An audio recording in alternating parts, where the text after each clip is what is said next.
अस्सलाम वालेकुम दोस्तों, मेरा नाम है अली उमर सर, हमेशा की तरह मौजूद है दाऊद और आप देख रहे हैं जिस वक्त क्रिकेट लवर अली शो को किस देख बनता है। दूसरे आप लोग से बात करने जा रहे हैं, बात करेंगे जी आज आप टॉप क्रिकेट न्यूज का सेगमेंट आपसे शेयर करेंगे।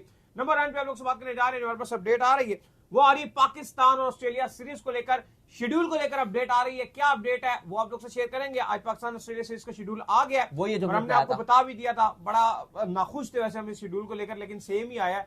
हमारी बड़ी कोशिश और वो थी, उम्मीद थी शायद चेंज हो जाए, लेकिन ऐसा कुछ नहीं हुआ। इंडिया वर्सेस न्यूजीलैंड का जो सेकंड ओडीआई था उसमें न्यूजीलैंड ने आज इंडिया को पेल दिया, इस पर बात करेंगे। बात करेंगे पाकिस्तान का वर्ल्ड कप स्क्वाड की ओर से बड़ी अपडेट आ रही है, वो क्या अपडेट है वो आप लोग से शेयर करेंगे। जमान खान जो कि एक टाइम के ऊपर कोलंबो का ग्राउंड था, हम दोनों वहां मौजूद थे, सेम सिचुएशन थी, 6 पे 6 बचाना था। अगर बच जाता तो पाकिस्तान इंडिया जो है वो आगे आ जाता फिनाले, लेकिन वहां पर जो है जमान खान वो नहीं बचा पाए थे। लेकिन अब कहानी चेंज हुई, स्टोरी लेकिन वही रही।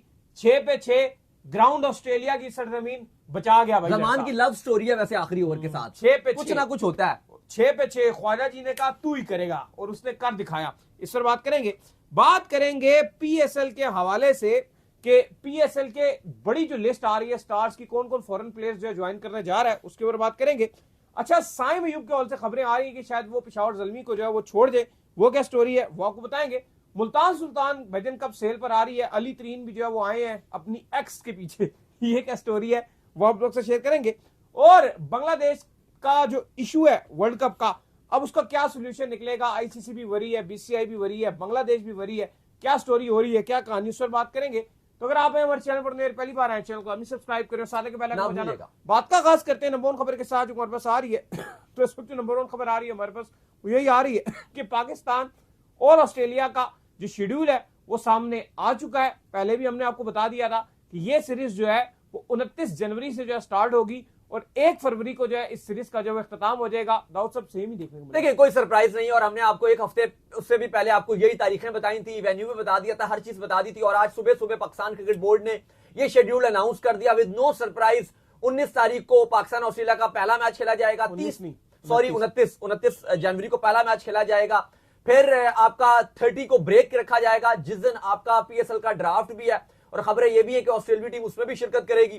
फिर 31 तारीख यानी कि हफ्ते के दिन सैटरडे को सेकंड टी20 मैच खेला जाएगा, और फिर संडे यानी कि 1 फरवरी को आपका तीसरा टी20 मैच खेला जाएगा। दुख इस बात है खाली है कि बस जल्दी जल्दी इस सीरीज को मुकाया जा रहा है, तो ये थोड़ी सी बुरी चीज है। लेकिन इसमें एक अच्छी चीज ये है कि आपकी ये सीरीज 1 फरवरी को खत्म हो जाएगी, तो उसके बाद पाकिस्तान टीम आसानी से श्रीलंका रवाना हो जाएगी और पॉसिबल तौर पे वहां पर एटलीस्ट एक वार्म अप मैच भी खेल सकेगी। ये अच्छी बात है। बाकी जो पाकिस्तान क्रिकेट बोर्ड ने शेड्यूल जारी किया उसमें लाहौर में तीनों के तीनों मैचेस खेले जाएंगे। बेहतरीन मौका है पाकिस्तान टीम के पास, इवन ऑस्ट्रेलिया के पास भी, क्योंकि वो एशेज खेल कर आ रहे हैं। हल्का फुल्का कुछ उनके खिलाड़ी बिग बैश भी खेल रहे हैं, लेकिन पूरी तरीके से उनकी वर्ल्ड कप की तैयारी अभी तक नहीं हो पाई है। तो इस सीरीज में ऑस्ट्रेलिया को भी वर्ल्ड कप की तैयारी का मौका मिलेगा। पाकिस्तान के पास भी भरपूर मौका है कि वो अपनी जो उनका फाइनल स्क्वाड है उसको एक बार 3 मैचेस के साथ पूरी तरीके से ट्रेन कर सकें। दूसरी जो अच्छी बात है वो टाइमिंग के हवाले से है, ये मैच जल्दी शुरू किए जा रहे हैं। 5:30 बजे इन तीनों मैचेस के टॉस किए जाएंगे और 6 बजे ये मैच शुरू किए जाएंगे। सर्दी क्योंकि है काफी, लाहौर में भी फॉग का भी सीन होगा उन दिनों में, और ठंड भी बहुत ज्यादा है, अभी भी इतनी ठंड है। तो ये अली साहब एक अच्छी चीज की गई है कि 5:30 बजे टॉस, 6 बजे मैच। इवन आप बेशक मैं समझता हूं कि आप इसको 5 बजे टॉस करवा के 5:30 बजे भी इस मैच को आप शुरू कर सकते, तो थोड़ा सा और अच्छा जल्दी खत्म होता। 9 से भी पहले आप मैच को खत्म करते तो ज्यादा बेहतर रहता है। लेकिन अभी भी एक अच्छी चीज है कि वो 7-8 बजे वाली कहानी नहीं है, जो देखने के लिए आएंगे उनके लिए भी आसानी होगी।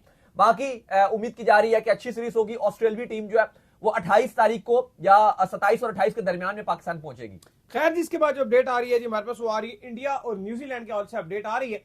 और अपडेट जो है वो ये आ रही है कि इंडिया और न्यूजीलैंड के दरमियान जो सेकंड ओडीआई जारी था, आज उसमें सिंगल हैंडेड जो है वो न्यूजीलैंड जो है जीत गया। पहले ओडीआई में इंडिया जरूर जीता, लेकिन दूसरे ओडीआई में मिचेल ने कहा कि भाई मैं हूं और मेरे साथ भी मैं ही हूं। उन्होंने पिछले में ही बड़ा जबरदस्त खेला था और इसमें तो अगला सेंचुरी प्लस मार के चला गया राव साहब। लेकिन धुरगस निकाल कर रख दी इस न्यूजीलैंड की टीम ने, क्योंकि ना वर्ल्ड कप का जो टी20 स्क्वाड है न्यूजीलैंड का वो बहुत तगड़ा और वो बहुत अच्छी टीम है। लेकिन न्यूजीलैंड ने अपनी ओडीआई टीम में बहुत बड़े बड़े नामों को इस सीरीज में शामिल नहीं किया। ना उनके पास कोई बॉलिंग है, और बैटिंग में केन विलियमसन जैसे खिलाड़ी भी वो शामिल नहीं हुए, और भी काफी सारी खिलाड़ी मिस कर गए।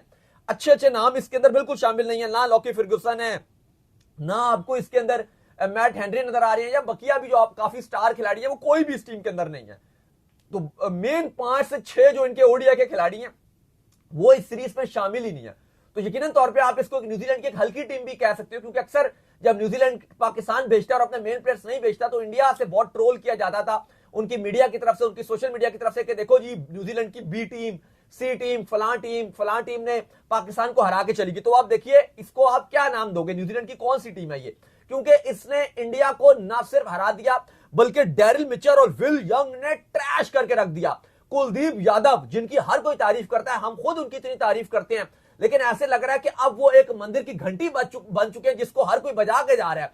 पहले एक बार साउथ अफ्रीका ने उनका भुरगस निकाल के रख दिया था, अभी डेरिल मिचेल ने उनको रगड़ा लगा के रख दिया। और अगर आप उनकी बात करो कुलदीप यादव की, 10 ओवर में 82 रन की चपेड़े पड़ी हैं। उनके साथ अगर आप बात करो डेरिल मिचेल ने 131 रन की नॉक खेली, 2 छक्के 11 चौके। विल यंग ने 87 रन की नॉक खेली, वेल डिजर्व उनकी सेंचुरी थी, 13 रन से रह गए, 98 गेंदों पे उन्होंने बनाई। अली साहब 284 रन का जवाब में न्यूजीलैंड ने बहुत ही आसानी से सिर्फ 3 विकेट से इस टारगेट को चेस कर लिया। अगर आप इंडिया की बात करें तो उनकी बैटिंग स्टार्ट से स्ट्रगल का शिकार रही थी, इवन मिड में बहुत गंदा कोलैप्स भी हुआ था। थैंक्स टू केएल राहुल उनकी तरफ से, जिसने 112 रन बनाकर टीम को कुछ रेस्क्यू किया। लेकिन इंडिया की इस ओडीआई टीम में सबसे बड़ा जो मसला नजर आ रहा है अली साहब, वो ये नजर आ रहा है कि इनके पास नीचे जो हार्ड हिटर हैं वो नजर नहीं आपको। विराट कोहली अगर बैटिंग करें या रोहित शर्मा बैटिंग करें तो ये रन अच्छे बनते हैं, अदरवाइज केएल राहुल बहुत रोकते हैं। बाकी Virat Kohli ICC ODI ranking में भी आज नंबर 1 पर आ गए हैं। लेकिन अली साहब इंडिया की ओडीआई की टीम का जो मसला है वो यही आपको नजर आ रहा है कि उनके पास हार्ड हिटर नहीं है। रविंद्र जडेजा हैं, वो भी बहुत एंकरिंग करते हैं। चलो आज तो विकेट भी गिर गई थी, हाँ ठीक है, लेकिन नीतीश कुमार रेड्डी को भी इन्होंने रखा हुआ था, वो भी कुछ नहीं कर पा रहे। तो इंडिया की ओडीआई की टीम स्पेशली जो लेट मिडिल ऑर्डर है वो इंतहाई स्ट्रगल कर रहा है। और शुभमन गिल एक बार फिर अपनी कप्तानी में भी नाकाम होते हुए नजर आए हैं। इवन आज उन्होंने 50 जरूर बनाए, लेकिन अब टीम के लिए कुछ ना कर सके। फील्डिंग में उनकी कप्तानी में बहुत मिस्टेक्स नजर आई, बहुत फ्लॉस नजर आए, और इंडिया को बहुत ही आसानी न्यूजीलैंड की इस बी टीम ने शिकस्त दिया। और अब इनका फिनाले बन चुका है। काफी ज्यादा इंडिया में चीजें चल रही थी, पाकिस्तान अभी श्रीलंका से हारा था, इवन वो 12 ओवर्स का मैच था, उसमें बहुत बातें की जा रही थी कि देखो जी पाकिस्तान क्या तैयारी कर रहा है, ये हो गया वो हो गया। तो भी आपके सामने इंडिया की ओडीआई की परफॉर्मेंस भी है। खैर इसके बाद जो अपडेट आ रही है जी हमारे पास, वो आ रही है T20 वर्ल्ड कप के स्क्वाड के हवाले से अपडेट आ रही है। तो कुछ खबरें जो है वो ऐसी आ रही है कि वर्ल्ड कप का स्क्वाड जो है वो जल्दी ही जो है वो अनाउंस होने वाला है। शायद पॉसिबल तौर पर जो कल ही आपको जो है T20 वर्ल्ड कप का जो स्क्वाड जो है वो देखने को मिले। हमने आपको बताए भी थे कुछ नाम जो है फाइनलाइज हो गए थे। एक नाम भी था जिसके ऊपर जो है डिबेट हो सकती थी, और वो नाम था उस्मान तारिक का। क्या फाइनल अपडेट है जी? देखिए आज सिलेक्शन कमेटी की मीटिंग थी और अपडेट ये आ रही है कि पाकिस्तान ने वर्ल्ड कप के स्क्वाड को हतमी शक्ल दे दी गई है। हतमी शक्ल दे दी गई है। जो आपके माइक हसन कोच थे, जो आपके कप्तान सलमान अली आगा थे, आकिब जावेद की मशावरत रही और पाकिस्तान के 15 नाम को हतमी शक्ल दे दी गई है। पाकिस्तान 3 रिजर्व खिलाड़ी भी अनाउंस करेगा। कल पाकिस्तान स्क्वाड अनाउंस कर रहा है। भरपूर सोशल मीडिया में कैंपेन चल रही है जिसको हम भरपूर तरीके से लीड कर रहे हैं, और हम बात कर रहे हैं कि उस्मान तारिक को जो फैसला सुनाया गया कि उस्मान तारिक को स्क्वाड में नहीं रखा गया और उनको रिजर्व में रखा गया, लगातार हम भी बात कर रहे हैं। लेकिन ऐसा लग रहा है कि जो सिलेक्शन कमेटी है और टीम मैनेजमेंट है वो एक ढिठाई का मुजाहिरा कर रही है, और बावजूद इसके कि इतना ज्यादा फैंस का प्रेशर है वो ढिठाई पर बरजमान है और वो उस्मान तारिक को रिजर्व में ही डाल रहे हैं। उस्मान तारिक, अब्दुल समद और वसीम जूनियर, इनको रिजर्व में डाला जा रहा है, और ये एक इंतहाई शर्मनाक डिसीजन होगा। जबकि आपके लेजेंडरी बॉलर वसीम अकरम, जिनको आपने पीएसएल के ऑक्शन में सारी पावर्स दी हुई थी, जबकि वो तक बोल रहे हैं कि ना सिर्फ उस्मान तारिक को आप स्क्वाड में रखो बल्कि आप 11 में खिलाओ। ये मैं नहीं बोल रहा, ये नहीं बोल रहे, ये वसीम अकरम बोल रहे हैं कि उस्मान तारिक श्रीलंकन कंडीशन में बहुत यूजफुल होंगे। लेकिन इसके बावजूद आपकी सिलेक्शन कमेटी हठधर्मी पर पूरी तरीके से कायम है और उन्होंने अभी तक फैसला नहीं किया। हम उम्मीद करते हैं कि जो अनाउंस करते हैं, परसों अनाउंस करते हैं, जाहिर है क्योंकि आज फाइनलाइज कर लिया तो काफी इम्कान है कि कल भी स्क्वाड अनाउंस किया जा सकता है।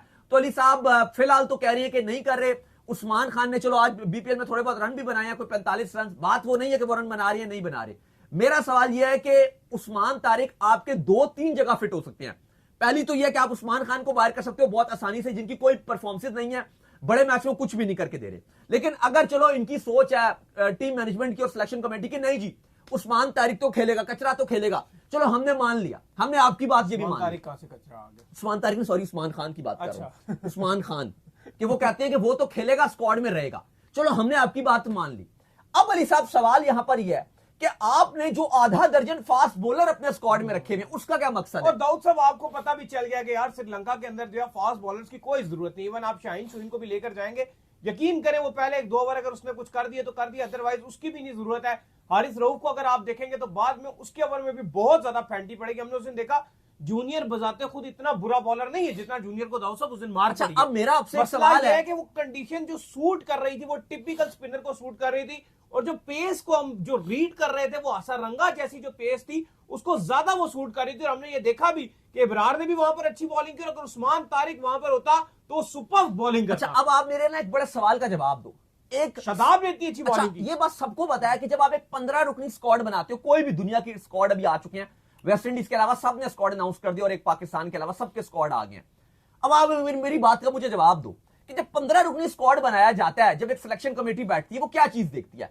वो 15 रुकनी में पहले वो 11 बनाते हैं और फिर वो जो 4 होते हैं जो उनको लगता है कि शायद इनको पहले मौका नहीं मिल पाएगा, उनमें वो ऐसे ऑप्शन ढूंढते हैं कि अगर कोई फलां खिलाड़ी एक आध मैच के लिए इंजर्ड हो गया या चोटिल हो गया तो दूसरा उसको रिप्लेस कर लेगा, इस तरह बनाती हैं। अब आपने अपने स्क्वाड में 5 फास्ट बॉलर रखे हुए हैं, ठीक है? अब आप सुन लीजिए, शाहीन, रऊफ, नसीम, सलमान मिर्जा, फहीम अशरफ, और सबको पता है कि ये 5 तो खेल ही नहीं सकते।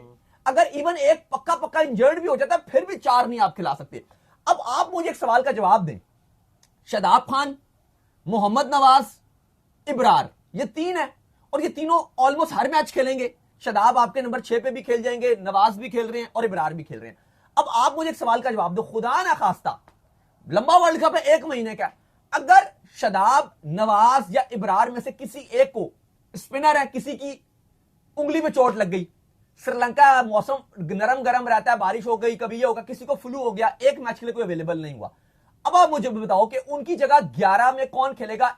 कोई भी इनमें से बाहर हो गया, अगर है ऑप्शन आपके पास बैकअप, अगर चलो बाकी कोई भी आपके ऑप्शंस है ना, अगर आपके जितने भी आपके पास ऑप्शन है, फास्ट बॉलर कोई भी इंजर्ड हो गया, शाहीन हो गया, आपको कि नसीम खेल लेगा, अगर आपका ओपनर साइम अनफिट हो गया, आपको कि टेंशन ही नहीं है, फखर हमारे पास मौजूद है, फरहान अनफिट हो गया, आपको कोई मसला ही नहीं है, मिडिल ऑर्डर में अगर आपकी कोई खुदा ना खासा मसला हो गया, नहीं अब आप एक चाहिए ही चाहिए, अगर आपका मसला हो गया, आपका मिडिल ऑर्डर में कोई इशू हो गया, आपको चलो उस्मान नाफिद दोनों खेल लेंगे। इंडिया दुबई जैसी पोजीशन को हैक करने के बाद चक्रवर्ती और कुलदीप को डालकर अपना चैंपियन ट्रॉफी का जो कप है वो उठा के, यकीन करो वो चक्रवर्ती की वजह से वो कप उठाकर लेकर गए। उस दिन वो ट्रेविस हेड जिस मूड में था ना, चक्रवर्ती के अलावा मुझे नहीं लगता कि किसी को विकेट देने वाला था। बिल्कुल। तो पाकिस्तान के पास बहुत बड़ा चांस है कि पाकिस्तान जब वो उस्मान तारिक को इंक्लूड करे, स्क्वाड में भी डाले, प्रेशर बनाते रहेंगे आखिरी टाइम तक, मुझसे अगर स्क्वाड में भी डाले और प्लेइंग 11 में भी इब्रार और उस्मान तारिक को दोनों को डाले, एक बैट्समैन कम कर लेना, 20 रन कम हो जाएंगे, फास्ट बॉलर कम कर लो, एक फास्ट बॉलर कम कर लो।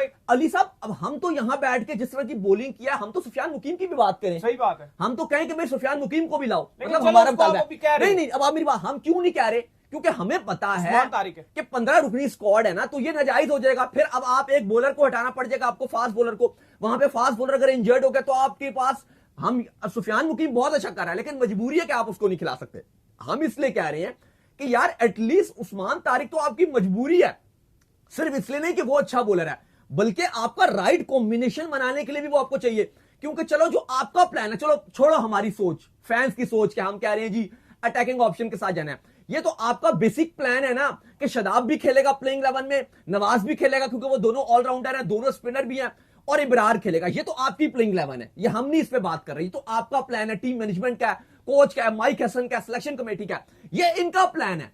हम तो खाली एक मासूमाना सा सवाल पूछ रहे हैं, एक बड़ा सा, एक आजिजाना तौर पर सवाल पूछ रहे हैं कि इतना बड़ा वर्ल्ड कप है, अल्लाह करे आप आगे जाते हो, सुपर 8 में भी जाते हो, सेमीफाइनल में भी जाते हो। हमारा सवाल यह है कि 1 महीने में खुदा ना खास्ता अगर कोई एक खिलाड़ी इन तीनों में से किसी को पांव में चोट लग गई और बाहर में ना हुआ, चलो आप बोलोगे कि यार अगर बाहर हो गया हम तो फिर उस्मान तारिक को स्क्वाड में डाल देंगे। मैं कहता हूं सिर्फ 1 दिन के लिए अनफिट हुआ हो, रिकवर करता और आपका मैच हो और आप चाहते हो तब्दीली करना, तो आप नवाज की जगह क्या पूरा बाहर कर दोगे? नहीं।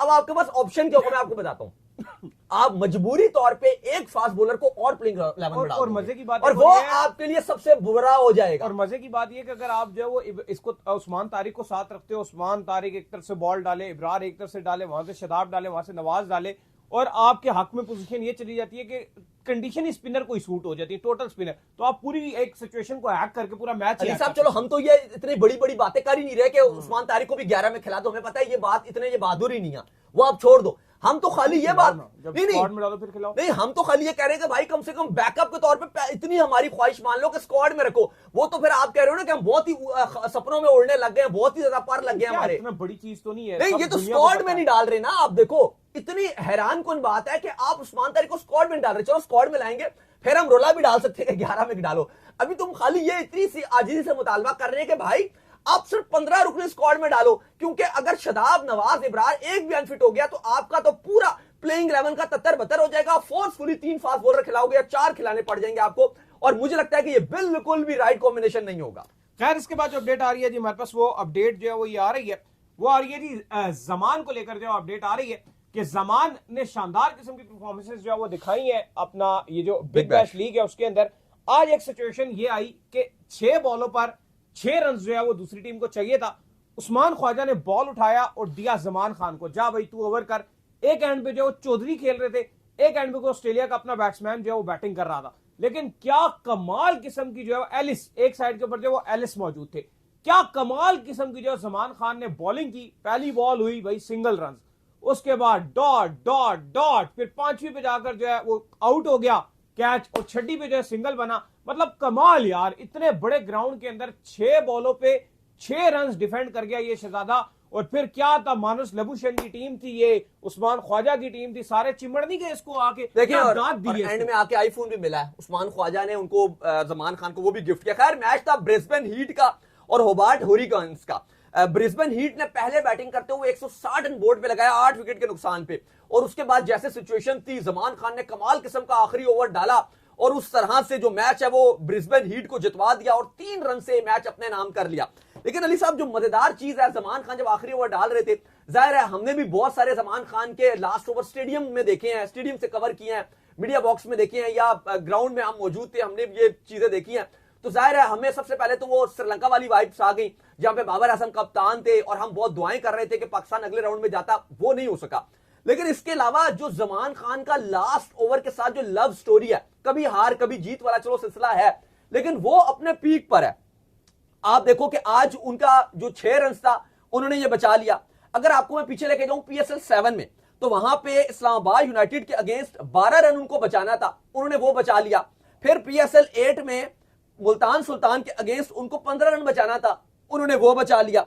फिर PSL फाइनल, आपको याद है PSL 8 का फाइनल था जहां पे लाहौर जीता था, वहां पे 12 रन बचाने थे अगेंस्ट मुल्तान सुल्तान, उन्होंने वो बचा लिया। फिर श्रीलंका के साथ 8 रन चाहिए थे, जिसमें हमने आपको अली बार बात करें, हम प्रेमा दासा के बाहर खड़े हुए थे यार, वो कोलंबोर हमारी यार, इवन हम लाइव जुड़ गए थे, हम बाहर आ गए थे, वो हम स्क्रीन में देख रहे थे, हम स्टेडियम से बाहर आके खड़े हुए थे, सारा जितना मीडिया था, हम सारे जर्नलिस्ट दोस्त हम बाहर आ गए थे। लेकिन वो बड़े हार्ट ब्रोकन था, वो 8 रन से जो है कहोगे वो नहीं बचा सके, वो भी अनलकी रहे कि बॉल निकल गया, चौका चला गया। फिर PSL 9 में कराची किंग्स के अगेंस्ट इनको 8 रन बचाना था, उसमें ये फेल रहे हैं, और आज इन्होंने 6 रन BBL में फिर बचा लिए।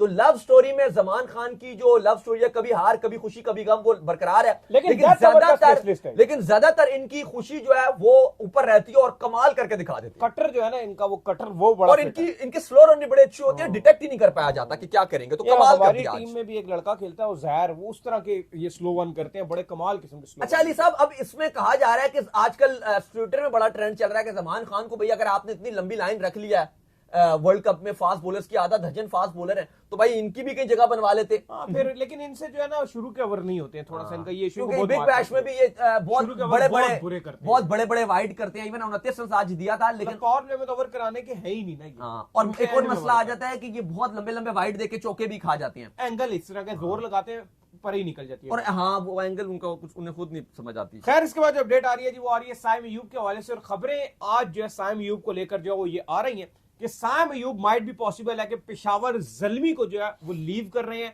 बड़ा लंबा अरसा इन्होंने जो पेशावर ज़ल्मी के साथ गुजारा है, बाबर आजम के साथ ये पेशावर ज़ल्मी की टीम में जो वो ओपनिंग करते रहे हैं, और 9 लुक शॉटे मोटे जो भी थी पेशावर ज़ल्मी से ही बड़ी फेमस इनकी हुई थी। तो अब खबरें ये है कि शायद पेशावर ज़ल्मी को साइम अयूब जो है वो छोड़ दे। क्यों दाऊद साहब, क्या खबर है? देखिए बिल्कुल, पेशावर ज़ल्मी को साइम अयूब अब छोड़ने के लिए जा रहे हैं, और ये अभी से नहीं, ये तकरीबन 6 महीने से चीजें चल रही थी कि वो पेशावर ज़ल्मी को छोड़ने के लिए जा रहे थे। अभी ये फैसला नहीं हुआ कि वो अपने आप को ड्राफ्ट या ऑक्शन जो भी होता है उसके अंदर वो शामिल करेंगे, या फिर किसी टीम के साथ ट्रेड करने के लिए कोशिश करेंगे, क्योंकि इस्लामाबाद यूनाइटेड इनके ऊपर बहुत गर्म नजर आ रही है।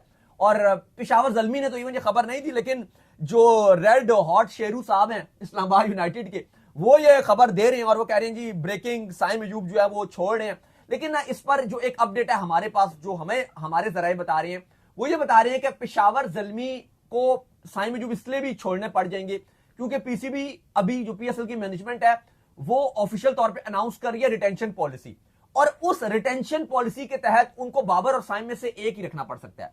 तो ऐसा नहीं है कि बाबर ही को रखेंगे, जाहिर है वो उनकी भी बड़ा नाम मजबूरी है, रखेंगे, ऐसा नहीं है ब्रांड बनाना है हाँ वो उनकी भी मजबूरी है, ऐसा नहीं है कि वो उनको छोड़ रहे हैं। और इसमें भी दो चीजें हैं, एक तो ये कि साइम अयूब पेशावर ज़ल्मी को छोड़कर जाना चाहते हैं, जो हमारे पास पहली अपडेट है वो ये है कि वो खुद भी छोड़ के जाना चाहते हैं।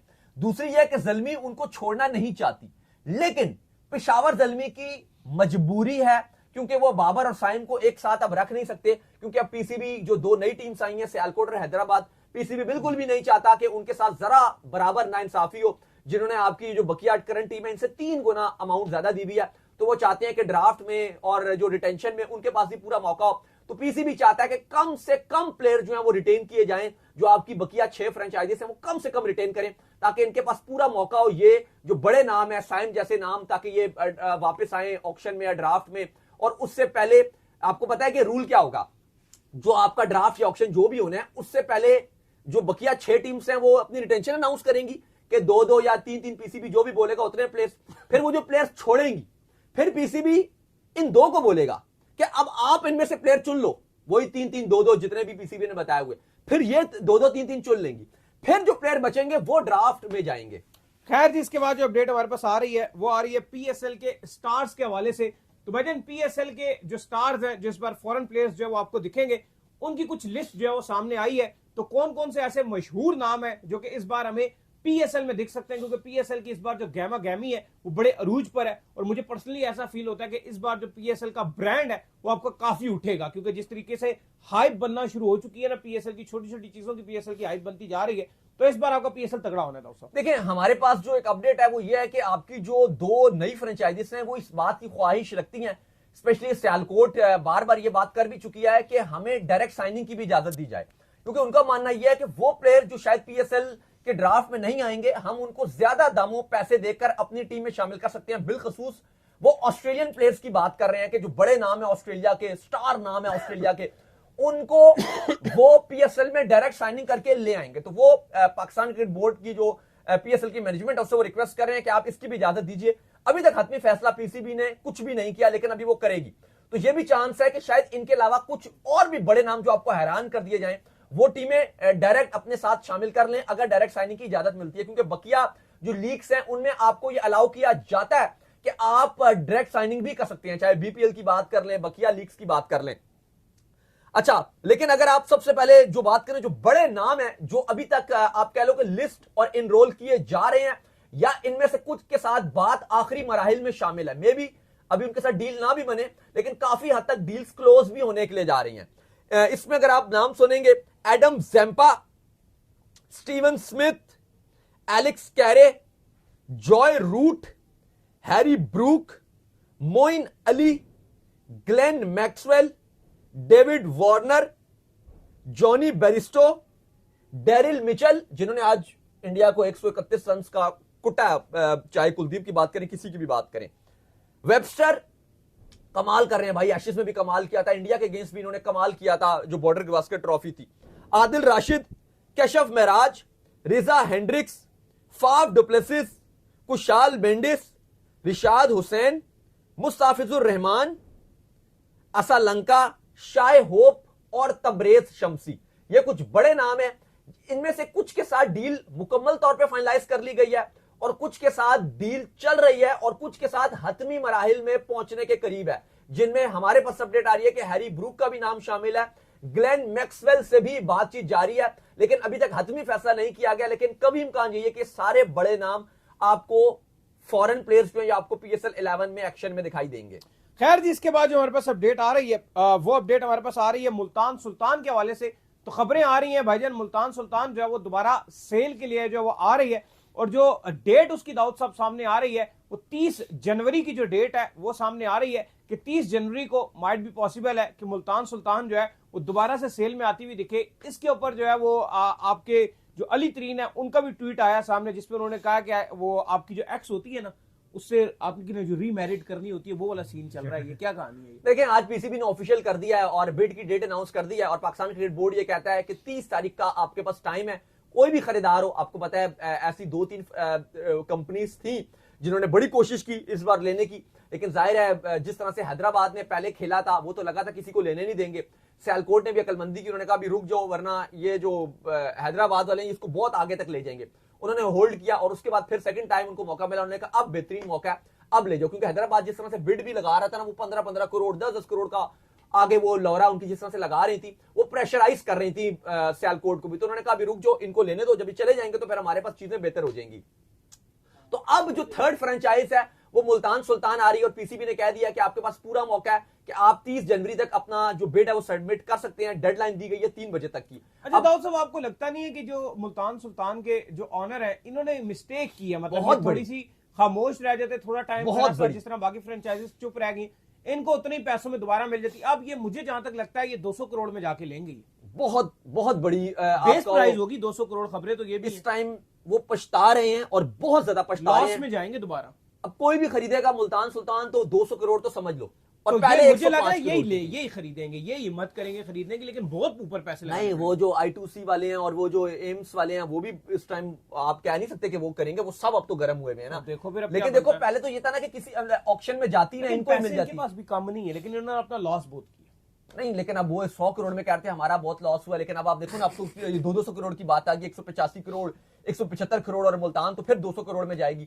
तो चीजें इतनी अब आसान नहीं। और अब अली तरीन को भी अगर चाहते हैं तो इनको भी बहुत, अब अगर दूसरी फ्रेंचाइजीज भी जो कंपनी है वो गर्म होगी, ये बात तो 200 से भी ऊपर चली जाएगी। तो चीजें इतनी आसान नहीं रहेंगी। बहरहाल कभी इम्कान ये है कि जो 30 तारीख है उस दिन पाकिस्तान ऑस्ट्रेलिया का एक ही दिन का गैप है, उस दिन आपका वो ड्राफ्ट और ऑक्शन जो भी होना है, ड्राफ्ट है वैसे कभी इम्कान नजर आ रहे हैं, शायद ऑक्शन भी हो जाए तो वो भी उसी दिन है। और आपका उसी दिन शायद कहा गया कि सब बैठे हुए होंगे, तो उसी दिन आपकी ये टीम भी बेच दी जाएगी पॉसिबल तौर पे, ये भी इम्कानात नजर आ रहे हैं। तो खैर 30 जनवरी इंपॉर्टेंट दिन रहेगा। तो बाकी ये अपडेट दे दी गई है पाकिस्तान क्रिकेट बोर्ड की तरफ से कि 3 बजे तक 30 जनवरी तक आप अपनी बिड सबमिट कर दीजिए, फिर उसके बाद हम ऑफिशियल फैसला करेंगे। खैर इसके बाद जो अपडेट आ रही है जी हमारे पास, वो आ रही है बांग्लादेश के हवाले से। और बांग्लादेश का जो इशू है वो स्टिल जो है वो हैंग हुआ है, आप कह लें कि दरमियान में जो मौजूद है, उसका हल अभी तक जो है पॉसिबल नहीं हो सका। आईसीसी भी परेशान है, दूसरी तरफ से बीसीसीआई भी परेशान है और बांग्लादेश क्रिकेट बोर्ड खुद भी परेशान है। जारी बात है, हमें ये तो पता ही है कि बांग्लादेश चाहे वर्ल्ड कप जीते ना जीते, लेकिन उनके फैंस और उनकी कंट्री जो है वो क्रिकेट को कितना प्यार करती है, कितने उनके डाई हार्ट फैंस है क्रिकेट को लेकर। तो ये तमाम तर चीजों के चलते जो है वो सिचुएशन क्लियर का नाम नहीं ले रही है। हर दूसरे दिन जो है मीटिंग जरूर हो रही है, लेकिन मीटिंग के चलते ये कहा जा रहा है कि हम एक दूसरे पर इत्मीनान का इजहार करते हैं और इस मीटिंग को मजीद आगे कर देते हैं, तो हम एक दूसरे से बात करते रहेंगे। लेकिन बांग्लादेश स्टिल अड़ा हुआ और बांग्लादेश तो कह रहा है कि भाईजान मैं जो है साफ बात है कि इंडिया नहीं जाऊंगा। देखिए मामला बहुत गंदे तरीके से फंसा है, वो आईसीसी का, वो बीसीसीआई का, वो पीसीबी का। आज एक, बल्कि मैं भी बड़ा उदास हूं ये भी, क्योंकि आज एक आईसीसी का बड़ा इंपॉर्टेंट मेल था, वो हमसे भी मिस हो गया एक हफ्ते पहले और अभी उसमें हम भी बड़ा थोड़ा परेशान है। बड़ा इंपॉर्टेंट आईसीसी का एक वो मेल था जो आईसीसी ने हमें एक हफ्ते पहले किया था और वो हमसे मिस हो गया एक्चुअली इसी मामलात की वजह से, क्योंकि अभी हमें भी लग रहा था कि यार ये भी इनका मामला सॉल्व नहीं हो रहा, शायद इसके बाद वो करेंगे, हम इस सोच में थे। और वो एक इतना इंपॉर्टेंट आईसीसी ने हमें मेल किया और वो हमसे मिसप्लेस हो गया, हम देख नहीं सके, लेट हो गए। अलबत्ता अली साहब, जो अपडेट ये है कि बीसीसीआई इस टाइम शदीद परेशान है क्योंकि उनको सोल्यूशन निकालना है।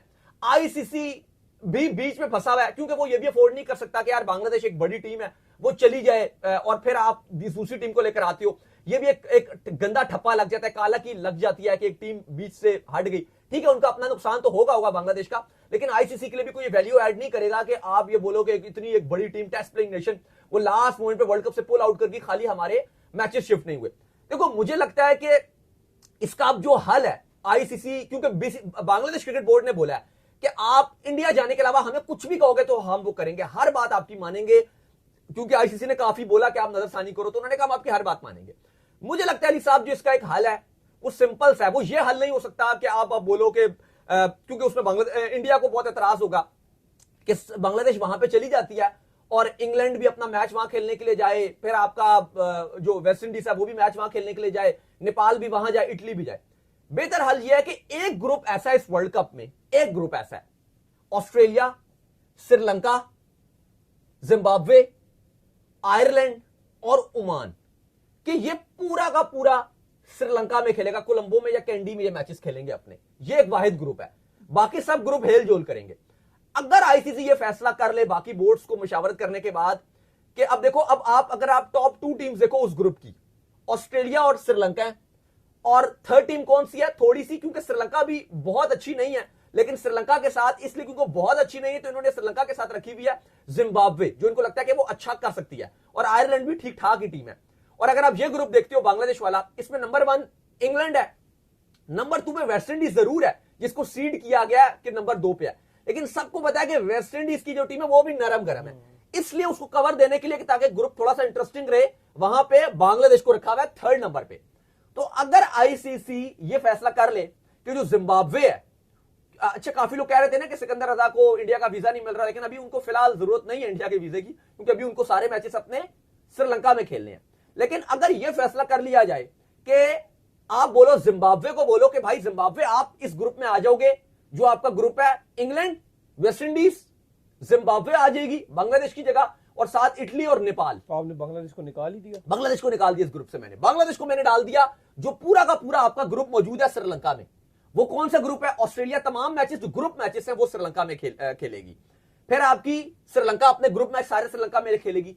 ऑस्ट्रेलिया, श्रीलंका और बांग्लादेश को अगर आप यहां पे डाल दो, लेकिन कोई भी ऐसी टीम नहीं है ना जो इस वक्त जो है वो सारे मैचेस ही श्रीलंका में खेलेगी ना, ये जो ग्रुप पूरा श्रीलंका में खेलेगा, लेकिन सुपर 8 में चलेगा। फिर तो बता रहा हूं ना कि सुपर 8 की कोई भी ऐसी टीम नहीं है कि जो कहे कि मैं सुपर 8 में जाके सारे मैच श्रीलंका में खेलूंगी मां सिवाय पाकिस्तान। अब आप सुने, अब मैं आपको वही बता रहा हूं, वो आप क्या करेंगे? अब ये मसला होगा सुपर 8 के लिए, लेकिन अभी तक आईसीसी ने जो बांग्लादेश को सीड किया है वो ये तो नहीं किया, बांग्लादेश तो नहीं है सुपर 8 के लिए, लेकिन यू नेवर नो कि अगर बांग्लादेश ने वेस्ट इंडीज या इंग्लैंड में से किसी को अपसेट कर दिया, और बांग्लादेश की टीम अच्छी है, हमें पता है वो हरा देने की कैपेबिलिटी रखती है, वो वाली चीज मसला बन सकती है। यानी कि लेट्स सपोज आप चलो मैं कह देता हूं कि बांग्लादेश उस ग्रुप में आ गई है, ऑस्ट्रेलिया श्रीलंका वाले ग्रुप में, जो पूरा का पूरा श्रीलंका में रहेगा, पूरा का पूरा, कोई ट्रैवलिंग एक्टिविटी नहीं, किसी की रूटीन डिस्टर्ब नहीं करी, सब कुछ वैसे ही चलेगा एज पर शेड्यूल।